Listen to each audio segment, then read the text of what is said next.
Sir actually టీనేజ్‌లో ఉండే పిల్లలకి గానీ, లేదంటే ఇప్పుడిప్పుడే టీనేజ్‌కి రాబోయే పిల్లలు గానీ, తెలియకుండానే వాళ్ళకి ఆహ్, పార్న్ అడిక్షన్స్ తెలియకుండానే వెళ్ళిపోతున్నారు సార్. అది అంటే వాళ్ళు ఎలా అంటే ఇప్పుడు ప్రాపర్ సెక్స్ ఎడ్యుకేషన్ అనేది లేకుండా పోతారు. మనం ఇప్పటికి ఇంత టెక్నాలజీ డెవలప్ ఇలో ఉన్నప్పటికీ, సెక్స్ అనే దాని గురించి మాట్లాడడానికి ఇంకా చాలా సిగ్గుపడుతూ ఉంటాం. అదేదో పెద్ద తప్పన్నట్టే కొంచెం చూస్తూ ఉంటాం. సో, అసలు పిల్లలకి గానీ, లేదంటే టీనేజ్‌లో ఉన్న వాళ్ళకి అసలు వీళ్ళకి ప్రాపర్‌గా సెక్స్ ఎడ్యుకేషన్ గురించి అసలు ఎలా ఎడ్యుకేట్ చేయాలి సార్? అండ్ వాళ్ళని పార్న్ అడిక్షన్ నుంచి ఎలా దూరం చేయాలి? కొంచెం దీని గురించి ఎక్స్‌ప్లెయిన్ చేయండి సార్. ఓకే అండి. ఇక్కడ సెక్స్ ఎడ్యుకేషన్ అనేది ఒక రకంగా చెప్పాలంటే కొంతకాలం టాబూ అయిపోయిందండి. హ్మ్. దాని గురించి మాట్లాడకూడదు. అవును. దాని గురించి ఎగ్జాక్ట్‌లీ. ఓపెన్‌గా డిస్కస్ చేయకూడదు. ఎగ్జాక్ట్‌లీ. ఒక నిషిద్ధమైన దీనిలాగా చూడటం అనేది గమనించొచ్చు మనం. అవు. బట్ ఇట్స్ నీడెడ్ అండి. దాని గురించి మాట్లాడాల్సిన అవసరం ఉంది. ఎగ్జాక్ట్‌లీ. ఎందుకు అంటే టీనేజ్ పిల్లలు ఉంటారండి. అప్పుడప్పుడు ప్యూబర్టీలోకి వస్తూ ఉంటారు. అవును. ఆ ప్యూబర్టీలోకి వచ్చే క్రమంలో వాళ్ళకి శారీరకంగా కొన్ని మార్పులొస్తాయి. ఎగ్జాక్ట్‌లీ. బయోలాజికల్‌గా. వస్తది. అలాగే ఎమోషనల్ చేంజెస్ ఉంటాయి. కాగ్నిటివ్ చేంజెస్ కూడా ఉంటాయండి టీనేజ్‌కి వచ్చేవాళ్ళు. ఈ శారీరకంగా వచ్చే మార్పుల్ని వాళ్ళు అర్థం చేసుకోవడంలో పొరపాటు పడుతూ ఉంటారు పిల్లలు. హ్మ్. ఈ ఎడ్యుకేషన్ లేకపోతే. అంటే నాలో ఏం జరుగుతుంది అనే ఒక అవగాహన లేకపోతే వాటిని సెక్సువల్ సెకండరీ క్యారెక్టరిస్టిక్స్ అంటారండి. ఎస్ఎస్‌సి అంటారు. ఆ లక్షణాల మీద గనక వాళ్ళకి అవగాహన లేకపోతే కొంతమంది ఆందోళన చెందే అవకాశం ఉంటుంది. యాంగ్జైటీ ఫీల్ అయ్యే అవకాశం ఉంటుంది. Especially girl students. గర్ల్స్ ఎక్కువ ఆందోళన చెందే అవకాశం ఉంటుంది. వాళ్ళకి అవును. మార్పులు వస్తాయి శరీరంగా. ఏం జరుగుతుందో వాళ్ళకే తెలియదు. అవును. సో, కాబట్టి మనం సెక్స్ ఎడ్యుకేషన్ అనేది అవసరమే. హ్మ్. అయితే ఏ మోతాదులో అనేది ఇక్కడ ప్రశ్న. కరెక్ట్. కరెక్ట్. సో, ఏ ఏజ్‌లో తెలియాల్సింది ఆ ఏజ్‌లో మాత్రమే తెలియాలండి. హ్మ్. అన్‌ఫార్చునేట్‌లీ ఇప్పుడు మనకున్న పరిస్థితి ఏంటంటే ఏజ్‌కి మించిన విషయాలు తెలుస్తున్నాయి పిల్లలకి. అవును. ఆపలేకపోతున్నాం. ఎంత ట్రై చేసినా తెలుస్తున్నాయి. ఆపలేకపోతున్నాం. వాళ్ళకంటే అది కూడా ఒక సరైన పద్ధతిలో తెలియట్లా. ఎగ్జాక్ట్‌లీ. ఏదో రాంగ్‌గానే అది ఫోన్‌లోనో ఎక్కడో చూస్తున్నారండి. అన్ని రకాలు అందుబాటులో ఉన్నాయి. అది చూస్తున్నారు. వాళ్ళు దాన్నే నిజము అంటే అదే అదే సరైన పద్ధతేమో అని అని అనుకునే భ్రమపడుతున్నారు. భ్రమపడే అవకాశం ఉంటుందండి. అవును.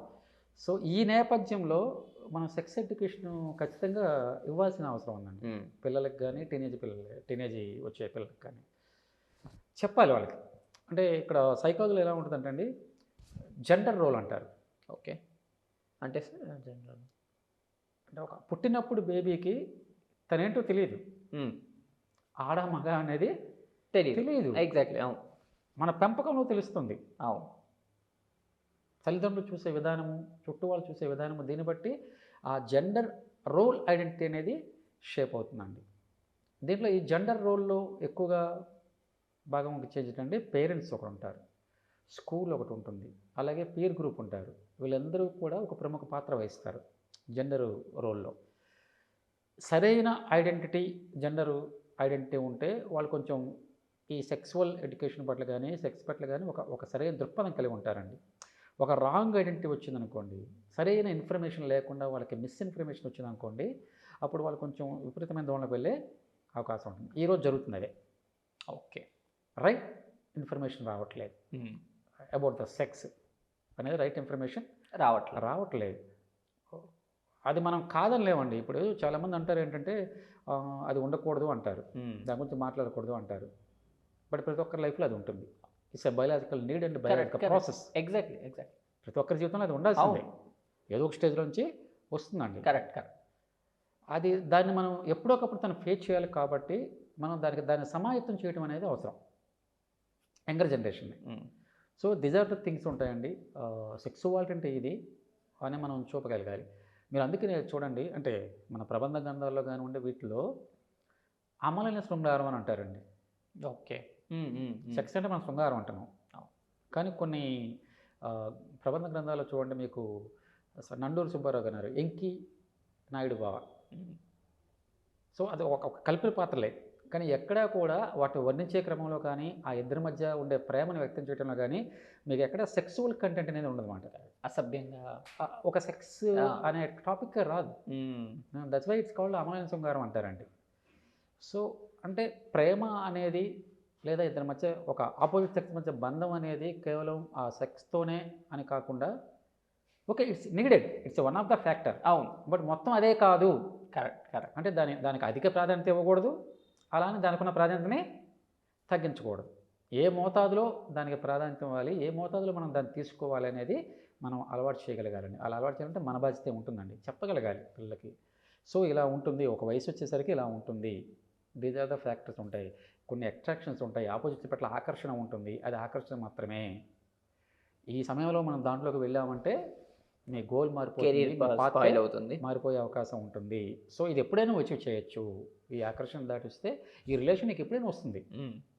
సో సంప్రదాయ పద్ధతిలో మ్యారేజ్ ద్వారా నీకు వస్తుంది, పెళ్లి చేసుకుంటే నీకు అన్నీ ఒక బంధం ఏర్పడుతుంది, అన్నీ ఉంటాయి అనేది మనం కొంచెం చెప్పగలగాలండి. అలా ఒక రైట్ వేలో మనం ఎడ్యుకేట్ చేయగలిగినప్పుడు ఉంటుంది. అలాగే ఏ సమయంలో ఎలాంటి మార్పులు వస్తాయి అంటే మీరు పేపర్టీకి వచ్చేప్పుడు ఎలాంటి మార్పులు వస్తాయి. సో కొన్ని మిస్కాన్సెప్షన్ కూడా ఉన్నాయి అబౌట్ ద సెక్స్ కంటెంట్ కానివ్వండి, ఏం చేయాలి ఏం చేయకూడదు అని కదా మిస్కాన్సెప్షన్. అలాంటి వాటిని మనం కొంచెం వాటికి తగ్గించగలగాలి.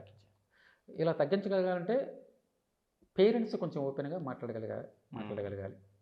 అంటే గర్ల్ చైల్డ్తో మదర్, కరెక్ట్, మేల్ చైల్డ్తో ఫాదర్ వీళ్ళు కొంచెం చెప్పగలగాలి, కొంత గైడ్ చేయగలిగే అవకాశం ఉంటుంది. అంటే మరి ఇంటిమేట్ విషయాలేం కాదండి, కొంతవరకు మనం చెప్పచ్చు, ఎక్స్ప్లెయిన్ చేయగలం. కొంచెం కొన్ని వరకు మనం ఎక్స్ప్లెయిన్ చేయొచ్చు.